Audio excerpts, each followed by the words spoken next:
నిందితుడు సంజయ్ రాయ్ తాను రేప్ చేయలేదంటూ కొత్తగా డ్రామా ఆడుతున్నాడు. కీలకంగా మారింది సీసీటీవీ ఫుటేజ్.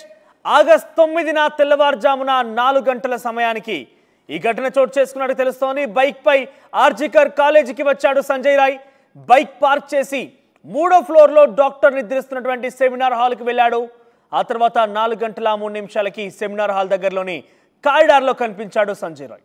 ఇక తిరిగి 4 గంటల 32 నిమిషాలకి బయటకు వచ్చాడు. 29 నిమిషాల్లో డాక్టర్ పై పలుమార్లు అత్యాచారం, హత్య చేసి ఉంటాడంటూ కూడా అనుమానం వ్యక్తమవుతోంది. డాక్టర్ గొంతు నొక్కి చంపేసి సంజయ్ రాయ్ పరారైపోయాడు. దీంతో సంజయ్కి ప్రిన్సిపల్తో జూనియర్ డాక్టర్లతో మద్దతు కూడా ఉన్నట్టు తెలుస్తోంది. సంజయ్కి ఎవరు సహకరించారనే కోణంలో సిబిఐ దర్యాప్తు ముమ్మరం చేసింది. నిందితుడితో పాటుగా అనుమానితులకు పాలిగ్రాఫ్ టెస్ట్ చేయవలసిందిగా డిమాండ్లు వస్తున్నాయి. దాంతో పాటుగా చేసే అవకాశం కూడా కనబడుతోంది. ఇప్పటికే సంజయ్ రాయ్ పై పాలిగ్రాఫ్ టెస్ట్కి సంబంధించి ఘటన కూడా చోటు చేసుకున్నట్టు తెలుస్తోంది. మరోవైపు అటు సందీప్ ఘోష్, మాజీ ప్రిన్సిపాల్ సందీప్ ఘోష్ కూడా పాలిగ్రాఫ్ టెస్ట్ అంటే లై డిటెక్టర్ టెస్ట్ చేసే అవకాశం కనబడుతోంది. ఆయనతో పాటుగా మరొక 5గురికి కూడా అంటే సుమారుగా మరొక 5గురికి కూడా టెస్ట్ జరిగే అవకాశం కనబడుతోంది. దీంతో వారి నుంచి ఎటువంటి ఆసక్తికర విషయాలు వెల్లడి కాబోతున్నాయని మాత్రం అందరూ కూడా ఎదురు చూస్తున్నారు. ఎస్, మీరు చూస్తే కనుక సంజయ్ రాయ్కి సంబంధించిన గ్రాఫిక్స్ మీకు కనబడుతున్నాయి. ఆ 29 నిమిషాలు ఏం జరిగింది? 4 గంటల 3 నిమిషాలకి సెమినార్ హాల్లోకి వెళ్ళాడు సంజయ్ రాయ్. ఆ తర్వాత 4 గంటల 32 నిమిషాలకి సెమినార్ హాల్ నుంచి బయటికి వచ్చాడు సంజయ్ రాయ్. 29 నిమిషాలు ఏం జరిగింది మీకు కొన్ని గ్రాఫిక్స్ రూపంలో తెలియజేసే ప్రయత్నం చేస్తా. సో 29 నిమిషాల్లో సెమినార్ హాల్లోనే ఉన్నాడు సంజయ్ రాయ్. ఆ 29 నిమిషాల్లోనే ఈ ఘటన చోటు చేసుకుంది. అరగంట పాటు అభయకు నరకం చూపించాడు.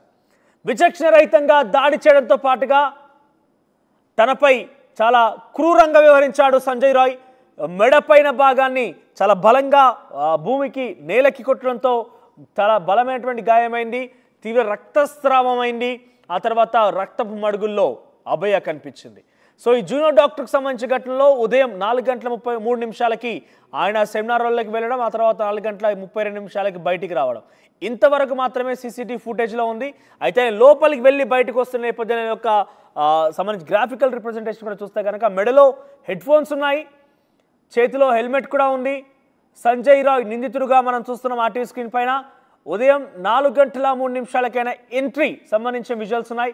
ఒకసారి ఎగ్జిట్ కనుక ఉందా పీసీఆర్ ఉంటే ఎగ్జిట్కి సంబంధించిన విజువల్స్ కూడా మీరు ప్లే చేసే ప్రయత్నం చేయండి.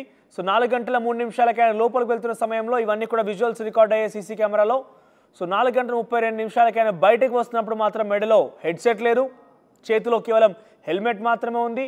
4 గంటల 32 నిమిషాలకు బయటకు వచ్చాడు. దీంతో ఆ హెడ్ ఫోన్ వచ్చేసి నిందితుడు తీసుకుబాడినటువంటి హెడ్ ఫోన్ వచ్చేసి అక్కడ అభయ డెడ్ బాడీ ఉన్నటువంటి చోటున ఆ హెడ్ ఫోన్ దొరికింది.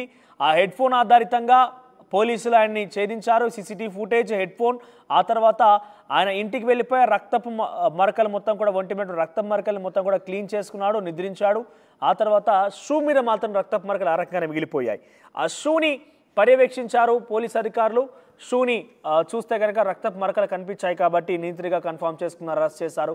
అయితే మొదట్లో సంజయ్ రాయ్ ఏకంగా నేనే హత్య చేశాను, నేనే అత్యాచారం చేశాను, చంపేస్తారా చంపేసుకోండి, ఉరిశిక్ష విధిస్తారా ఉరిశిక్ష వేసుకోండి, ఏం చేస్తారో చేసుకోండి అన్నట్టుగా అసమర్థంగా అహంకారపూరితంగా మాట్లాడడం ఆ ధోరణి చూసాం మనం. కానీ తాజాగా సంజయ్ రాయ్కి సంబంధించిన ఏదైతే పాలిగ్రాఫ్ టెస్ట్ జరిగిందో అంటే ఆయనకి లై డిటెక్టర్ టెస్ట్ చేశారో దాంట్లో చూస్తే కనుక ఆయనను ఎవరో ప్రేరేపించారు, ఆయన ప్రేరేపితం కారణంగానే ముందుకు వెళ్ళాడు, ఎవరో ఎంకరేజ్ చేశారు, బ్యాక్లో ఇంకా చాలామంది ఆయన వెనుక ఉన్నారు అనే రకంగా ఈ పాలిగ్రాఫ్ టెస్ట్లో బయటపడిందట.